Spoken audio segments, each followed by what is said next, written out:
film Deadpoetssociety is a movie set at Welton Academy, which is an all-boys conservative school.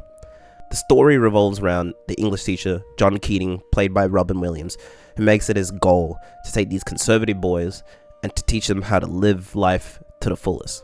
Our main characters in this journey are Todd, Charlie, Knox, Cameron, Meek, and Neil. Let's do this on a character-by-character basis. Let's start off with everyone's favorite romantic, Knox Overstreet.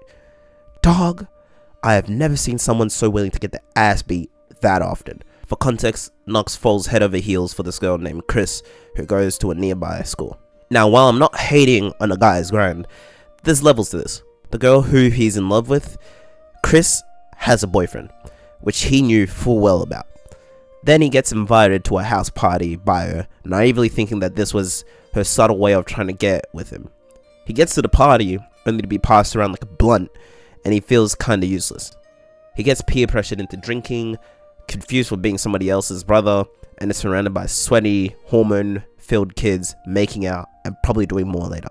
Now, you know when you get this indescribable feeling in your chest that something is going to go wrong despite there being no proof? Well, I had that feeling when Knox was at this party, and let's say my worst fears were confirmed. At the party, he feels rejected and out of place. So after being very intoxicated, you know what he does? He kisses and tries to make moves on Chet's girl, aka Chris, the girl Knox has been simping for. After he does this, one of the other guys he was drinking with earlier outs him to Chet, and he swiftly gets decked not too long afterwards. Whoever knew that trying to make advances on a woman who has a boyfriend and is asleep would have bad consequences? Totally not me. I really hope Knox's idea of romance doesn't ever get idolized, because this is the type of stuff that people get killed over and put into hospitals for. Luckily, Chris prevented that from happening to our favorite dumbass Knox. After this event and getting his behind kicked, what do you think a normal person would do in this situation? A. Mind your business and leave the damn girl alone. B. Go and get another girl. C. Continue after Chris, start reading her a poem in front of the entire class. Or D. All of the above. If y'all are as intelligent as I think you are, then you guys chose the correct answer. C. Yes, that did actually happen. He went to Chris's school despite her saying he should go, and saying a poem to her in front of her class, embarrassing her. This is why I say this stuff can only happen in a movie, because at this point, a guy like Knox would have been put 6 feet under or in jail. With the power of some kind of backwards riz, Knox manages to convince Chris to come see the play that Neil was in with him. He even got her to change from heated and angry to flustered and giggly. I see what we're doing wrong, fellas. I'm kidding. Please, don't imitate anything that he does. They continue on to have a great time and even end up holding hands during the performance. So what I can gather from these sequence of events is that Chris is a filthy wench. Next up in line, we've got one of the best characters in the movie, Neil Perry. Neil's a talented and ambitious student with a passion for acting. However, that dream gets shut down by his dad every chance that he gets. It really is the definition of the meme, it really be your own. This is taking being a -- hater to the next level. This all starts in the beginning.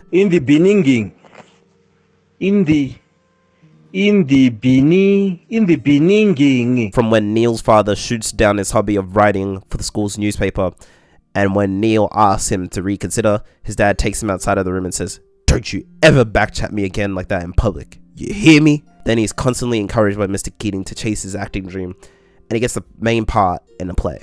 The problem is, they need permission from his dad, so he does what any rational teenager would do, and fake the permission himself. Surprisingly, his dad lets him participate in the play, and even comes in partway to watch, even though he said he was going to be away. This all sets up the idea that he's going to embrace Neil and his passion of acting. Soon after the play, he calls for Neil, and crushes his and our hearts as he says that he will never be doing this again, and how could he embarrass his family like that. Later that night, back at the family home, with Neil's mother present, his father continues to berate him and his dream. Then he says he will no longer take part in such foolish things and decides to pull him out of Welton Academy and enroll him into a military school. And this is when you truly see the life leave Neil's eyes. This then leads to him taking his own life by using his father's gun in his study. This was sad to see, because he was the life of the movie. He helped kickstart the new Dead Poet Society, leads the rest of the boys, and even gets Todd to leave his comfort zone. Neil was truly a great character. Moving on, we got Charlie Doton. This guy is tied for first place with Neil when it comes to the best character in the movie. I love his rebellion and sense of humor.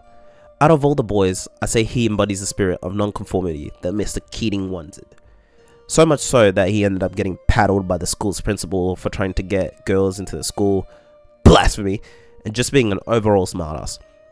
Sadly, he ended up getting expelled at the end for decking Cameron in the face, for snitching on everyone and pinning the blame on Mr. Keating. Robin Williams did a great job of portraying Mr. Keating, everything from the way that he spoke, his impersonations, range of voices, and more. Above all, what I love about him, similar to Samuel L. Jackson's character in Coach Carter, is that they treat kids they teach as human beings and actual people. For the most part, the boys were all treated like statistics and prisoners by being told to memorize everything, being punished if they forgot any of it, and none of their learning was made interactive. So to see Mr. Keating take such an interest in the boys, even the class clowns like Charlie, was such a refresher to see. Last up, we got the late bloomer, Todd Anderson. He's the shyest kid out of all the bunch. He refused to join the Dead Poet Society and even do his poem in front of the entire class. Even though he was shy, it was shown that he did like poetry, but he was way too caught up in other people's opinion of his work. Thanks to Neil and Mr. Keating, he learned to break free of his shell and find his voice. He had one of the best poems in the entire film, talking about life and death.